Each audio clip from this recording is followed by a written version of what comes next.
ভয় পাইছো গো মনু? হ্যাঁ, এইখানে এই জিনিসটা দেখছেন, গরুতে কেমনে ঘাস খায় পানিতে নাইমা। কাছে না গেলে দেখা যাবে না ক্যামেরায়, কাছে যাই।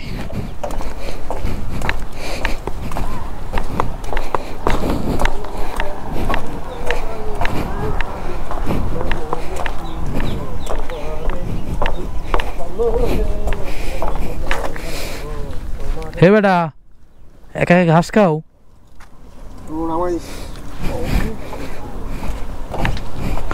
এটি এলাকায় এসে গরু মরু দেখা যায়। সাপ টাপ নাই তো বাড়া, আবার ভয় লাগে। যদি সাপ টাপ থাকে তো হইছে কাম। হে মনু, এখানে মাছ আছে না? হ্যাঁ,